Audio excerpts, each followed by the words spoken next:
So to begin today's homily, I'm going to start off by saying one word in the English language that has caused countless fear, much anxiety, much controversy, and even sometimes doubt of its importance. Are y'all ready for it? It is the dreaded C word, confession. Because I know that for some of y'all, just the mention of that word causes many of those emotions that I had just said to come to the surface. But because of the beauty of today's gospel, I would be hard-pressed not to mention it alongside. And believe me, there are many things going on in today's gospel. And if I was to go through all of them, my homily would probably be about an hour and a half.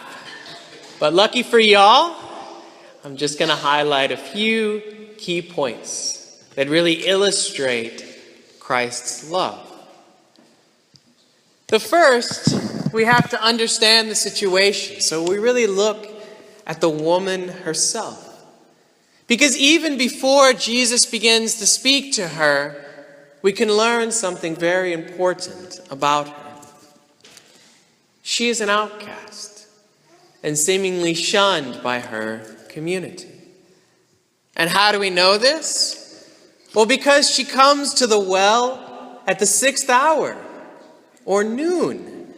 And I do not know how many of y'all have had experiences with deserts, but that is the last time you want to be out in the sun, because that is when the sun is at the highest point.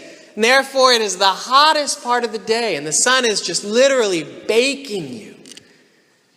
And so the fact that she comes out to draw water at this time means that she has been rejected by many in the community. Because women and children typically come early in the morning when it is still cool to draw water.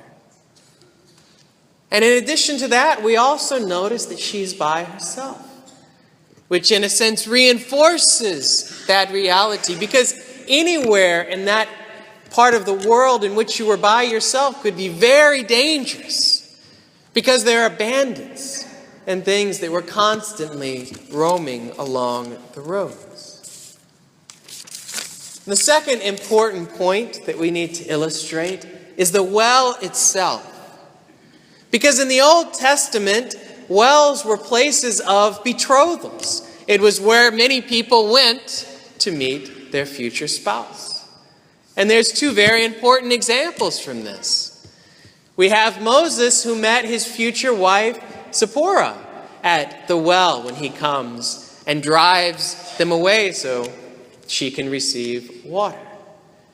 And then we also have Jacob, the man who the well is named after, who meets his future wife, Rebekah, at the well.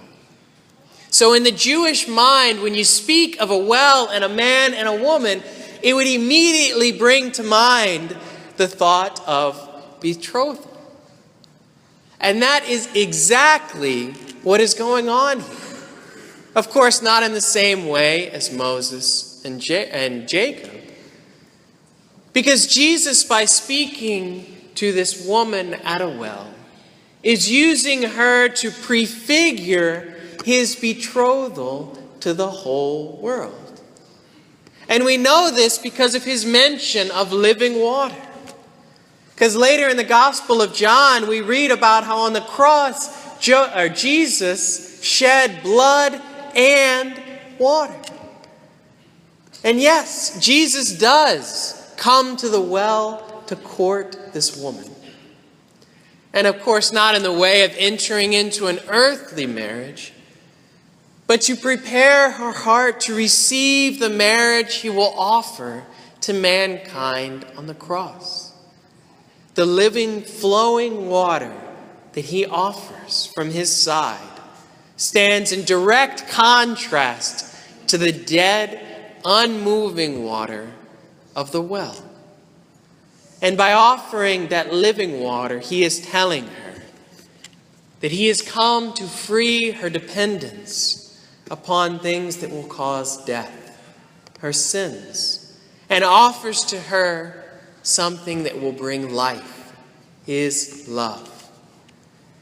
Because while sin never stops Jesus from loving us, it impedes us from receiving that love that he offers, and also prevents us from being able to offer that love to him in return. And that, my brothers and sisters, is why the great C word of confession is so important. Because it frees us from the old, dead, unmoving, sometimes stinky water that one would encounter in a well, and brings us to the living, flowing, fresh water of life that flows from the very side of Christ himself on the cross. And because sin separates us from his love, or our ability to receive his love, it therefore affects all the people around us, because it prevents us from receiving his love and therefore offering it to others. And I am not sure which priest instituted that we have so many confessions a week. I was actually counting it up, and during Lent we have 16 different times a week that we offer confession. For the next 3 weeks, that number is actually 17. But I have to say, whoever priest instituted that, I am very grateful to him. Because it shows to you that we as priests desire that each of you come to receive the sacrament of life-giving water, the sacrament of confession. And as you heard at the beginning, before Mass with that letter, sometimes many of y'all are nervous to come to your own priests, and the Archbishop knows that.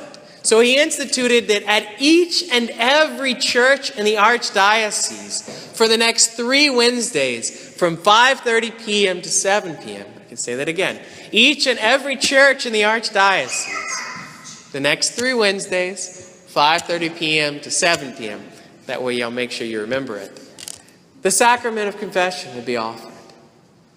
And so I encourage you, at least one time during this Lenten season, to take advantage of the sacrament of Christ's love. And I don't care how long it's been. It's actually an amazing experience for me when someone comes in and goes, "Bless me, Father, for I have sinned." It's been 20, 30, 40, 50, maybe more years since my last confession. I don't judge in that moment. I'm really overwhelmed to be a witness to God's love in that moment. Because through the gift of receiving the sacrament, we receive the living water from the side of Christ, as which he tells us that once we have received it, we will never again thirst. Because we are receiving the same water from the side of Christ, who is not afraid to enter into our lives. Because as we see in the gospel, he goes straight to the woman who was the outcast, the pariah. He speaks to her of those things that she is most ashamed of. And he brings his love into them. That is what the sacrament of confession is. It's not meant to be something we're afraid of or anxious of. It's meant to be something that we as humans, when we struggle, when we sin, we come ask the Lord to restore us to himself. And he does it. So my wish for you, my brothers and sisters, is that when the dreaded C word of confession comes up, that you don't turn a deaf ear or run in the opposite direction, but that you come to our Lord to receive his love and mercy, and to receive that life-giving water which he offered to us when he betrothed himself to the whole world from the wood of the cross.